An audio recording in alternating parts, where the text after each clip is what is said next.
All hearty congratulations from ISAPM Society members and all the delegates for organizing a wonderful conference, Utkarsh. At the same time, we have a lot of inputs from you to be taken over. So first and foremost, my question to is, why should we go for producing livestock? What's your take on that? Why we need to produce livestock?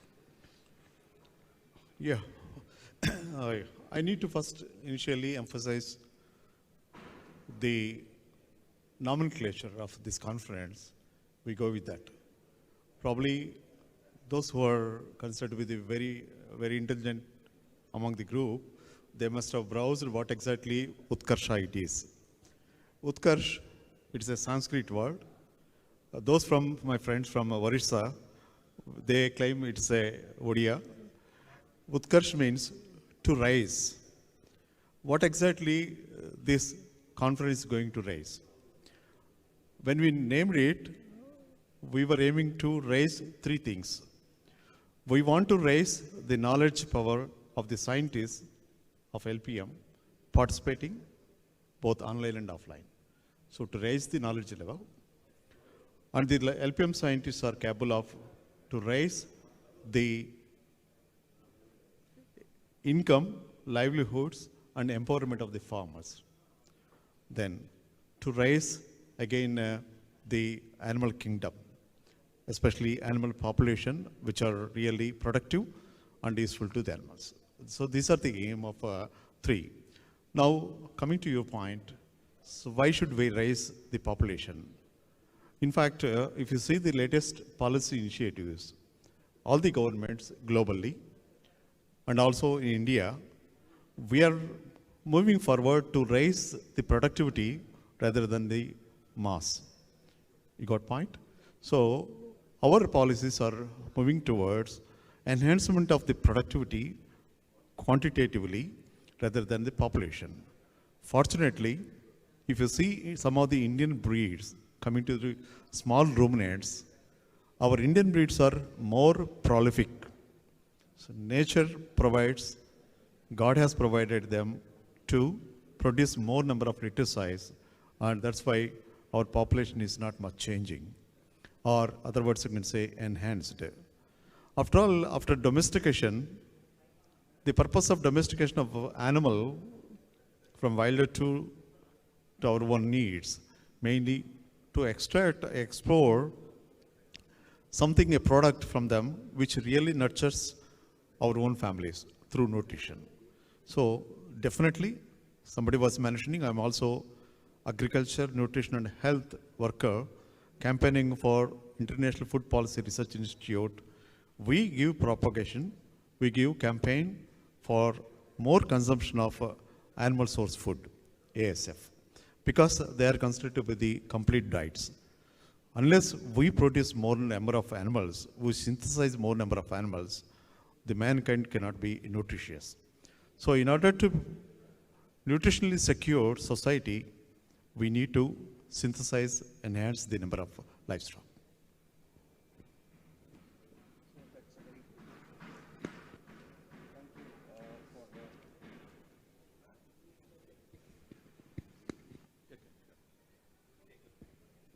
Thank you so much for giving the importance of nutritional security and livestock, role of livestock. So now it's such a honor to be sitting with you and interacting with you. I was getting all those positive vibes. So now I want to take you to slightly higher level. Are we consuming enough nutrients? When you said that nutritional security is very important to produce livestock, human nutritional security. So are we producing or are we doing enough as far as nutritional security is concerned, or we have to still do better in terms of food from animal origin?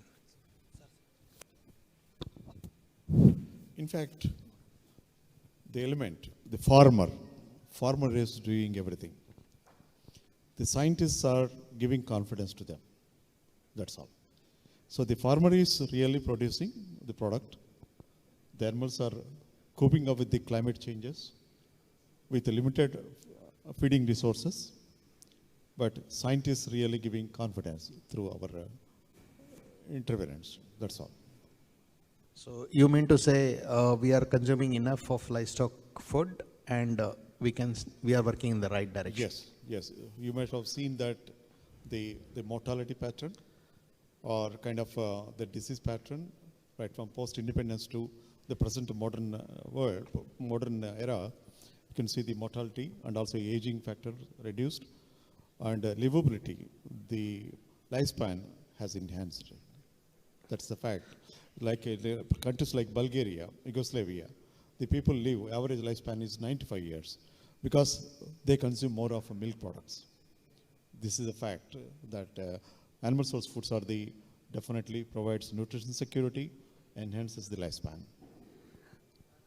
Sir, when the message is so loud and clear that consumption of animal products will enhance the lifespan and health of the human beings, what do you say for those people who advocate more of veganism, plant protein, and totally veganism is extreme form of eating where they don't touch even milk also?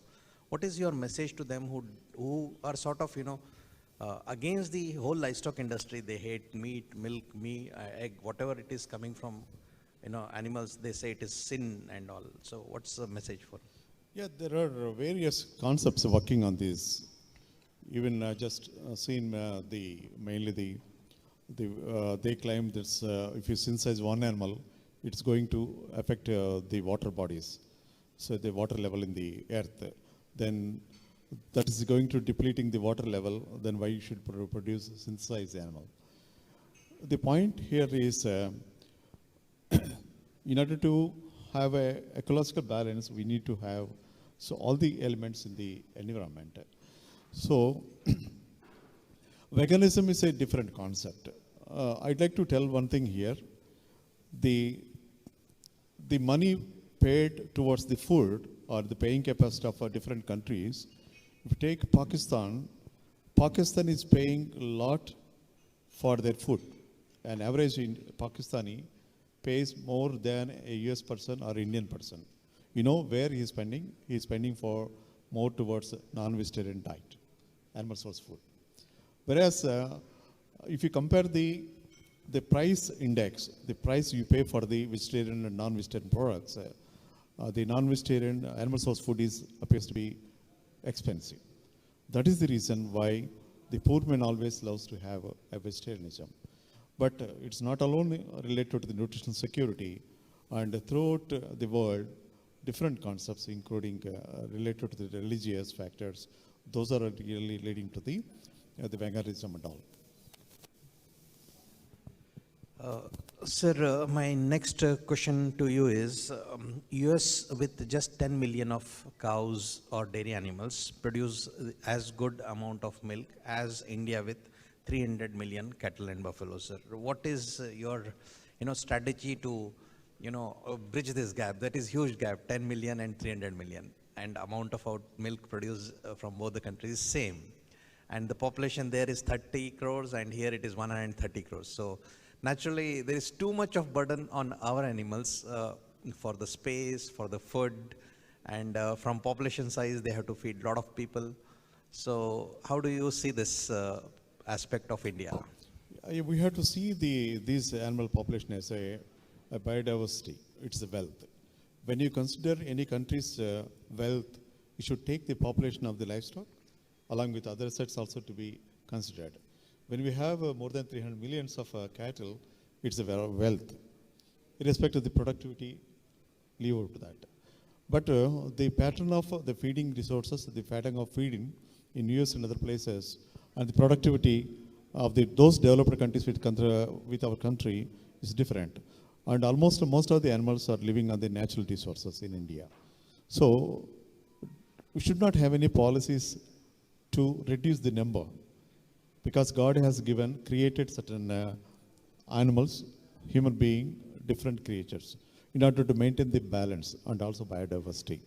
So our policy should not at all aim on the reducing number. We should always aim for consider them as a wealth to the country. So thank you, sir. And now my second last. The migratory patterns, lifestyle pattern of the shepherds or Gujars, whatever the community it is.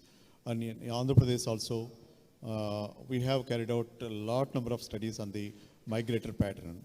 Some of the basic problems in migratory pattern, mainly with the small ruminant system is, so whenever there is a short of rainfall, whenever there is a good shrinkage of lands, so the shepherds move along with the sheep flocks, moving for long distance. And we, as per our studies, we have shown that more than 6 months they are in migratory pattern. You understand, during 6 months, they'll always be with the animals.